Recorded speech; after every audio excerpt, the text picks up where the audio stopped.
Have you ever had to come against some resistance? Miramax sent like a young executive to watch the film, and he was like, oh yeah, we don't want to be involved in the release of this. When we talked about Fahrenheit, it was about turning it into a documentary feature film. The experience of seeing the film and how it either changed your mind or made you think a little bit differently made a really big difference. It's a decision you have to make every time you make a piece and you kind of want to affect change is what's the format? How's it going to be delivered? Jim, welcome to Decisions That Count. Thanks for having me. Thank you so much for being here. It's nice to be here. We're in LA. We're in LA. Yeah. We're on the road. On the west side. Venice. Yeah. Yeah, which is awesome. Like it's such an amazing opportunity to take Decisions That Count global. And we're just so excited to be here. Yeah. Singapore to London to LA. LA. And then New York. And then New York later in the week. Before we get into maybe the ethics and legacy, I'd love you to take us back. You have built stories that have very literally changed conversations worldwide. And I think I'd love to understand what's the one behind the scenes decision you've made that most people would never realize had the power to shift history? When we were making Fahrenheit 9/11, one of the first things we kind of had to figure out was like, what's it going to be? Michael and I had a lunch, and with bowling, we made this choice, the previous film, to kind of move away from television because Michael had mainly been working in TV and I had been making many independent films. When we talked about Fahrenheit, it was about turning it into a film, making a documentary feature film as opposed to anything else. And I think there was something that happened in that moment because it was a film and people went to the theater and saw it together as a group. It was more participatory. And ironically, it's a film that was quite popular, but not a lot of people go back and rewatch it.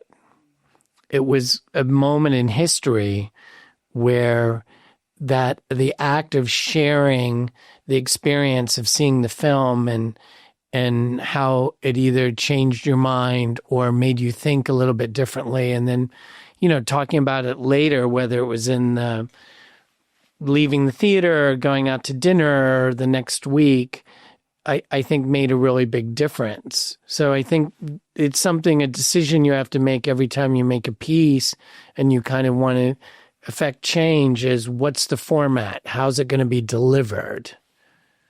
Nowadays everything's, streaming, but like, how can you affect change then within that format?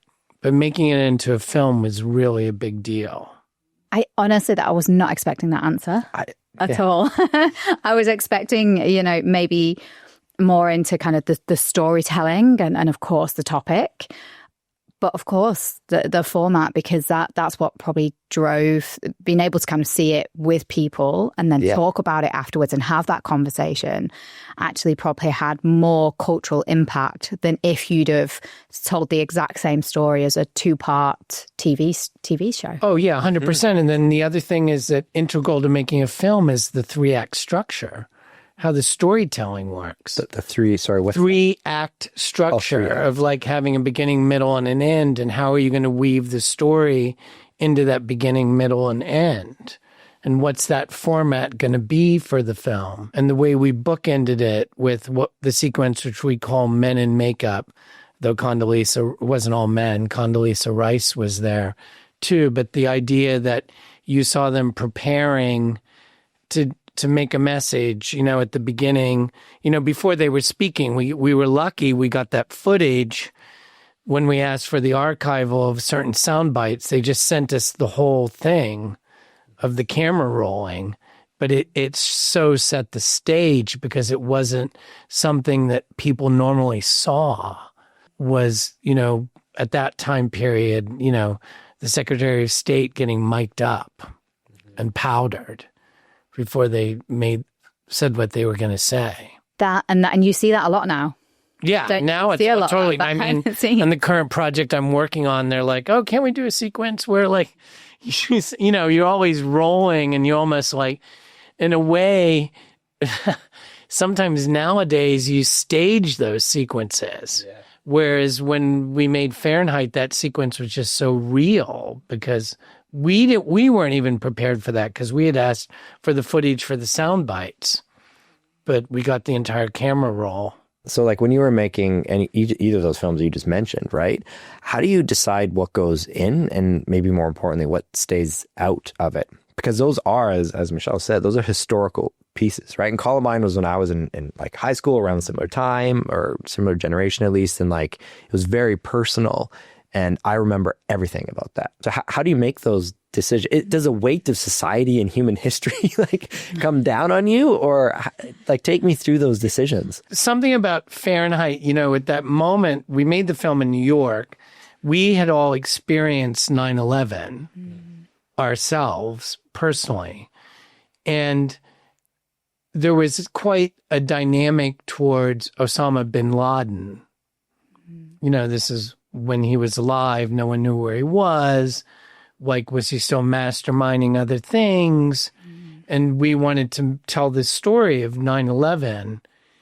And a large part of it in the old outlines that I went back and looked at was Osama bin Laden. And we had actually kind of wanted to try to catch him ourselves. The spirit of working with Michael was very much, we're as smart as anybody else. Like, we don't need full training, to do this, which was also the spirit when I went to Vice Media of like, we can do whatever we want, and we're not the smartest guy in the room, but we can get it done.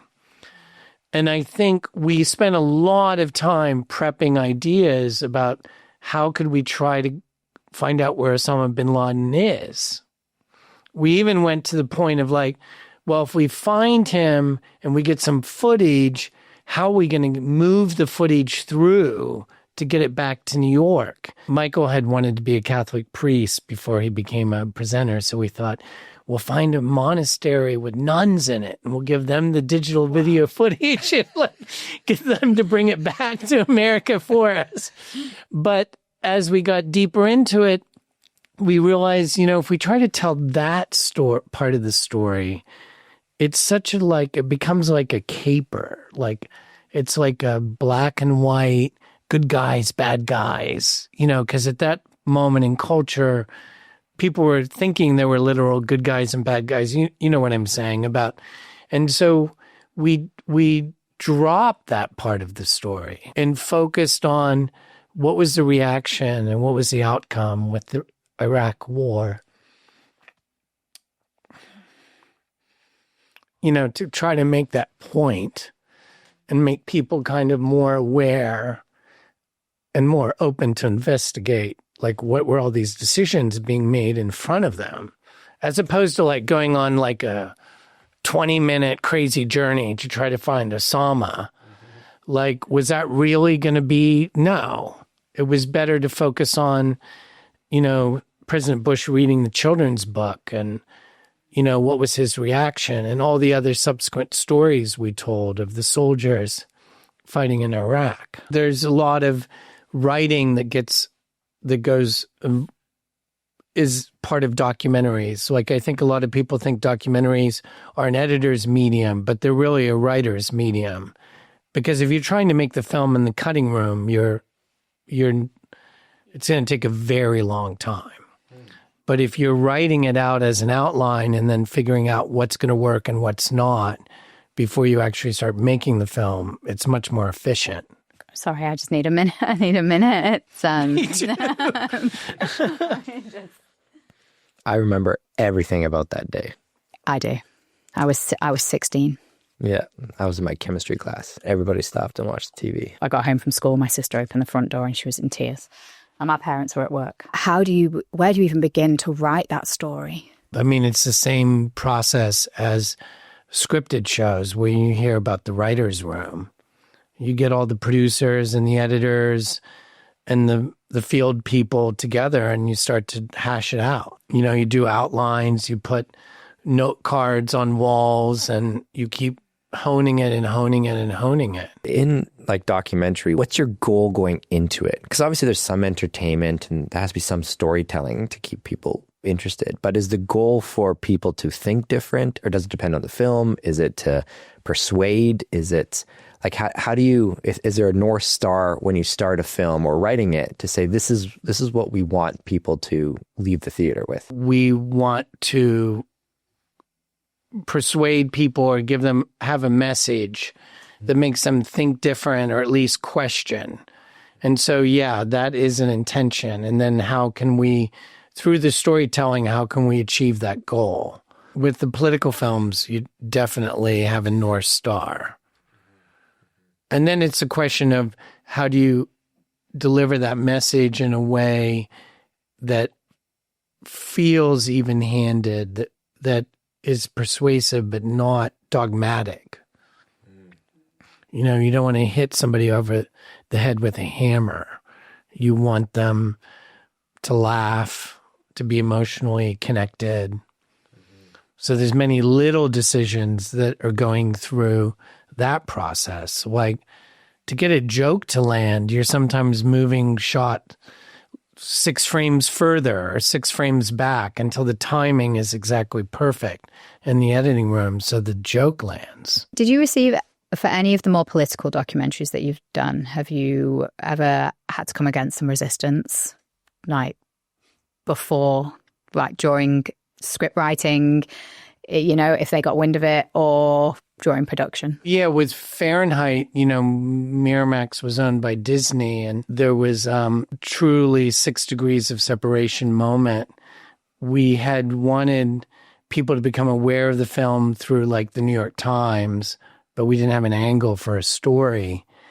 And they sent, Disney sent like a young executive to watch the film. And he just so happened to be a friend of mine. And so he went out to dinner with the guy and he was like, oh yeah, we're definitely we don't want to be involved in the release of this. Then we were able to spin that into a story on the front page of the New York Times. That's so good. I mean, we had an excellent set of PR people, but yeah. The decision process you went through and those hurdles to make these films, could you do it in today's climate? Or would it be different to make all those choices? How would you manage it in the way America is today? And maybe the context for this is, I think, like those types of films are extremely important for people to get as much information and understanding as they can. So I'm just wondering, is it different today? Would it have been the same process for you? You can still make films like this today. And it's possible. I think you have to protect yourself more from the outside world. To make a film like this today, you'd have to keep outside voices far away from it. You'd have to make it in a more kind of, which isn't bad, because like just in a more incubator or protected space, because it's kind of there's like, if you think of like Obama and the audacity of hope and the idea of like crossing the aisle, and that's where things actually happen. It feels like that doesn't even exist anymore. Mm-hmm. And people are making quick judgment calls on all these things without like thinking it through or being open to an alternative POV. I think what frightens me more is that people are making a lot of decisions on your behalf and not being able to agree with those decisions, you know, even decisions you don't agree with. A decade or two ago, the average person was making like hundreds of decisions a day, right? And now the average person is making 35,000 decisions a day, right? Where your brain just hits a limit. It can't make high quality decisions anymore. So in addition to all the cultural context and temperature rising and whatnot, people just don't have the decision capacity physiologically to think through things. And so they just default to what's the easiest. And quite often, to your point, it's like, oh, well, I'm going to define you as this because that's an easier decision. I had a long day at work and literally my brain hits this physical limit of logical decision making. So I default. Or maybe it's what my influencer said or what my news said. I'm just going to default to what they told me because I've just had enough work today, right? So I think there's also a biological foundation to people losing their critical thinking to some degree. It's because it's chaos out there from a content perspective. I had the opportunity for a project to interview Chief Wilma Mankiller of the Cherokee Nation. And in the interview, we were asking her questions about the political process of the tribe and stuff. And she said this thing that just blew my mind that I think about to this day. And she said, when they have a big decision, the elders get together and they talk about how that decision is going to affect the tribe 7 generations into the future. And I was like floored. Like that just stayed with me of like debating something out like to that point and talking it through. Like really magnificent way to like think about how things are going to affect the world. Yeah, we had a guest actually on who was in the Clinton administration. And he said the major difference was decision making, because that's what we really wanted to focus on. Like politically, how do you make decisions in the White House? And it was just a collaborative effort. It was slower, but so many people were brought to the table for any decision that you had to make.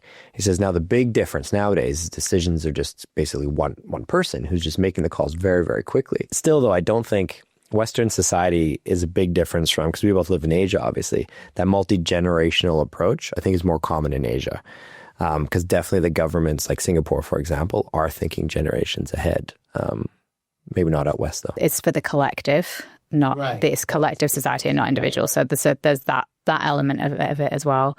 But I wish more leaders would be thinking, how is this decision going to impact 7 generations into the future? In the process of making this film, like you experience it. You don't watch it, right? You experience it, and there must be overload. There must be. So how do you manage that? At that point, I think I was just getting into the idea of meditation and yoga, and a time for me to be completely quiet, meaning like my phone is off, and sometimes the really good ideas float through me then. It's kind of the same idea. I guess there's that cliche about getting a great idea in the shower, but I feel like the yoga makes you more grounded, like so that you're actually in touch with yourself and your values, so that those kind of muscles in your head work quite easily and they take away a lot of noise. Yeah, when you first said to me, oh, it's the yoga, it's the meditation, I was like, well, that's it, and the science behind that as well, and I remember, Shawn, you were telling me once about the changes physiologically that happen in the brain.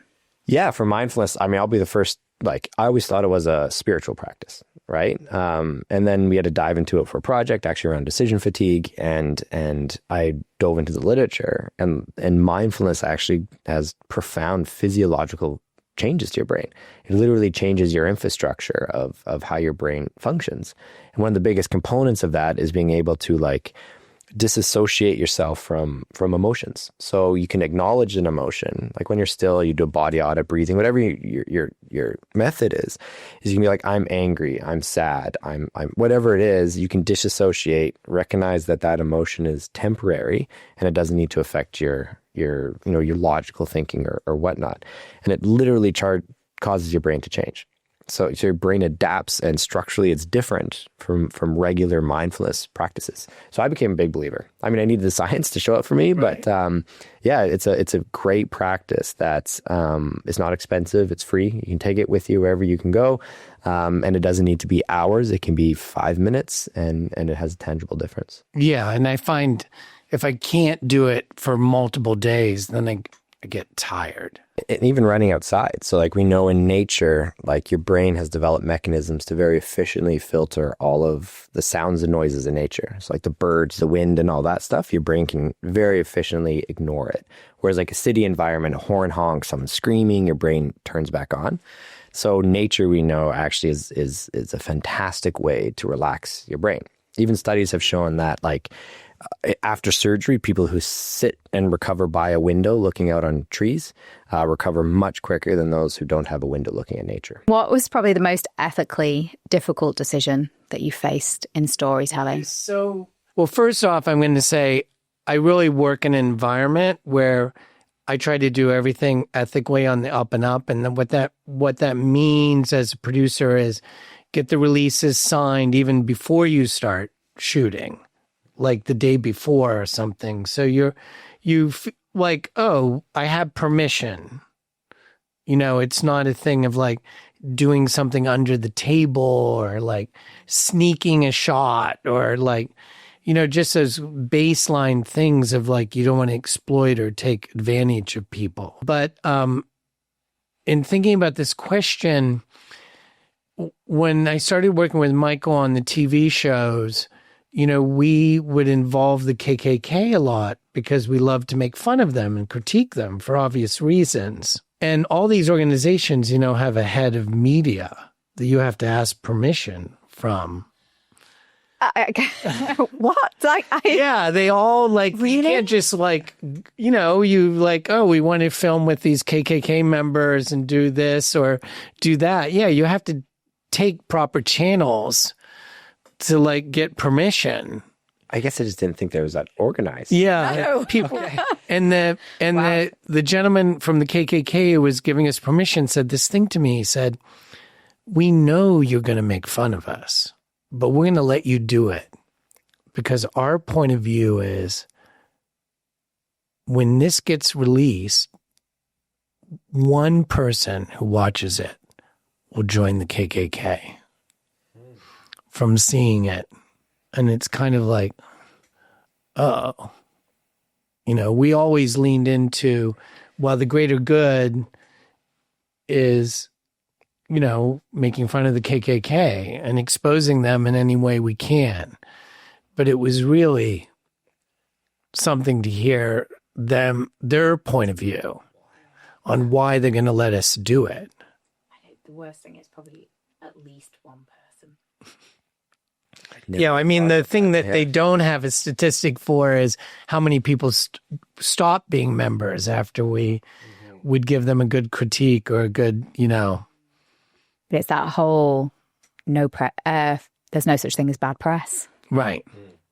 You know, it's still visibility, exposure, awareness. And you have to deal with that with any organization that you're critiquing. Do you think we get away with that now? What do you mean by that exactly? Just you know, making fun of them and bringing them on and, you know. I think it would have less of an impact now. Yeah.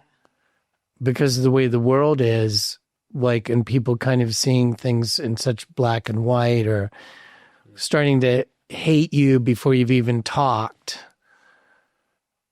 You know, the world was a little bit of a different place back then. I've always wondered, like, the United States just changes so quickly. Like, it's the one place where everybody defines the U.S. by their leader, right? Like Canada, most people don't know who runs Canada, to be honest, right? But like our people's perception of Canada doesn't really change based on the leader, right? Whereas the U.S. it's remarkable how like everybody thinks the U.S. like is just their president, right? Like it's such a unique country in that respect, how the identity just switches globally so quickly. So, yeah, from an outsider looking in at least, and maybe a Canadian who wants more impact. I mean, I think part of that is definitely because the media is based here. I mean, I had a really behind the scenes interview at the Supreme Court. And it was a moment when he said, turn off the camera, and we turned off the camera. And then he said this thing about like, and I think that's part of what's going on in America is that all those organizations, and they're built to make money. I mean, Fox News is totally built to make money. And that they're spinning it out like in a very big corporate way, just like Tesla's making cars and GM's making cars and US, you know, all these big businesses. And I think that's part of the reason you feel that as a Canadian or anywhere else because you don't have like these huge multinational corporations relying on presenting those points of views and turning them into news/entertainment. It frightens me. Like, it really does, just how much they control the narrative. I have faith. I'm cheering for America. It's a great experiment, right? It is, right? It's we just need more info, I think we only get in trouble when people stop making decisions, basically, right? Like, as long as people get information and they're capable of helping to steer the boat, then there's a chance for sure. What's the ethical line between persuasion and manipulation? And how do you navigate that under pressure? I like Hollywood movies. I go see them. I enjoy them. I like the emotional ride that they give you. But because I work in film, I'm aware of a lot of the techniques. How they use the score, and it's rising, it's louder, it's softer, how they use editing in terms of pacing, to manipulate me, to make me anxious or afraid or cry. And I think I lean in towards documentaries, and when I'm in the editing room or I'm watching something, that are a little more pure, that don't do that. Like, when I hear a documentary where it's like kind of overscored and the score's kind of telegraphing the emotions, I go, I don't know. Like, I always think things work better kind of dialectically. Like, I'd rather hear the opposite kind of music than what the person's talking about, and then see what happens, what's interesting. So I guess I'm on the camp of like, I don't want it. I want to persuade, but I don't want to really manipulate. Jeff Bezos talks about the two-door decisions. You've got the doors that you can walk through and you can come back again. You've got the doors that you can walk through and they're closed forever. And the decisions that you make when producing a documentary, once that documentary is finished and it's complete, they're final. Those are decisions that you can't come back from. How do you always have, is it always clear? Do you always have confidence in those decisions that you've made at that time? Or do you ever think, I'm not sure, but let's do this anyway? I can lean into, I'm not sure, but let's do this anyway. And then be happy with that. I get the door thing, but like, sometimes people think like the door is closed forever is a bad thing. But I think that's actually a really good thing, because it means there's closure and you can move on. Yeah, there's freedom in that door being closed, because then you can move on, and you could even take something from that and put it in the next thing. I've seen that by taking risks, a lot of good things have happened. Like, I was never afraid to make these political films, and it paid off. Mm-hmm. Would you be afraid to make them now? No. This moment that we're in, I mean, I guess I can only like think about it in my personal life. Like, I just like watch The Daily Show all the time. And from that POV of Jon Stewart and that band of comedians he has, like, that's the way I'm seeing it. I mean, I definitely have like turned back the dial on the news in my personal life. But I've also like tried to let in some other voices. Like, a lot of people at Vice work at the Free Press, Barry Weiss's thing. And though she's a conservative, she's so interesting because she's a gay woman with a family who's married, and she went to an Ivy League school, like a lot of things that the conservatives hate. I feel like Fox News says she's not a real conservative because she's educated wherever she was educated at Harvard or Yale or Princeton. But I find it's interesting to hear that POV, to take it in. Just, to try to understand what other people are thinking. What would be like the dream documentary for you? Like, what would be, if you had to like your ultimate your next thing, what would it be? It would be a project that I could be personally involved in, because along all my projects, like I did this documentary, produced a documentary about Paul Williams. You know, he was like in Planet of the Apes, and he wrote a lot of like lovely songs. And I was always a fan of his, so I was curious about him. And then to do a deep dive on his life was something that I was interested in, or the J.T. Leroy story, or doc that I did. Like I had gotten emails from JT and corresponded with him, though he didn't exist. But yeah, so things that I am personally interested in the moment. I feel like they create a little narrative, an internal narrative for my life, and then they give me a way to talk about other issues bigger than myself. Have there been any moments in work or life where you've questioned whether you've made the right call? So I don't really think like that anymore, because I don't find that's a useful way for me to get through my day. It took me a long time to get to that place. I'm willing to listen to somebody say, oh, that was the wrong move, you know, to hear what they say, but I don't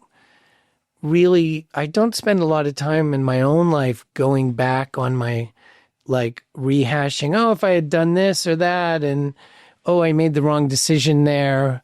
Like, I just try to be in the moment, and I see these decisions, they're happening in the present, and then I'm in the future. I just don't find it's not useful for me as a person to, like, go, oh, if I'd only done this, or, like, I don't have the time, because I'm like constantly like trying to be in the present and maybe a tiny bit of the future, but just trying to be in the present and not trying to be in the past at all, and not trying to think that I can change something, which I can't, but rather seeing the decisions I make as a totality of like, oh, that's how I'm here right now in the present.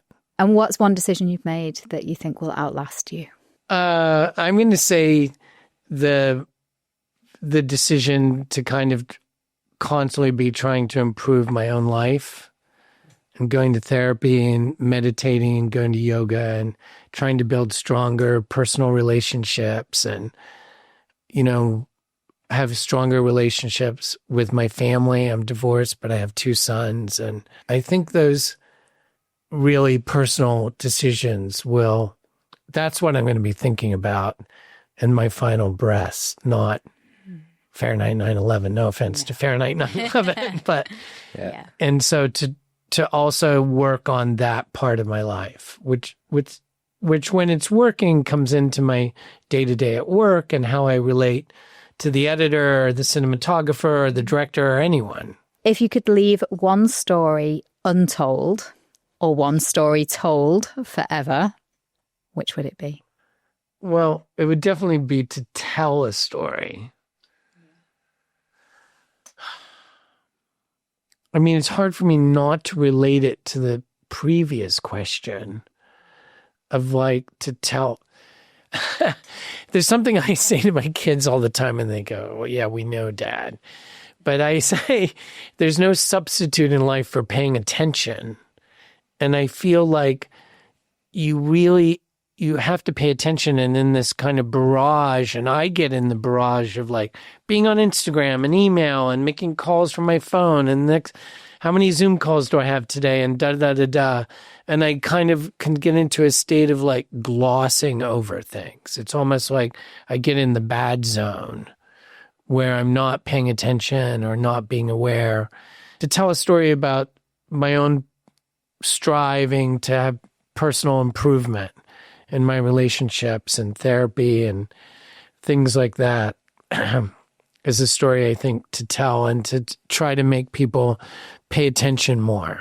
And I suppose that kind of comes back to the podcast and our mission. And our mission is to reignite a generation's belief in the power of their decisions. Whether it's inattention or just the way we're spending our time and our energy, our decisions. Is it optimal? No, not at all. You know, can we live with more intention? Jim, thank you so much for coming to talk to us. It's just You're welcome. Thank you. I'm grateful for having done this podcast. It's been a fascinating conversation. Oh, so fascinating. And something so different to what we talked about before. So really, thank you very much. And then to everyone still listening and watching, thank you so much. Please let us know what you think in the comments. You've got any questions, we'll get Jim to respond. And as always, make every decision count. We'll see you next week. Bye.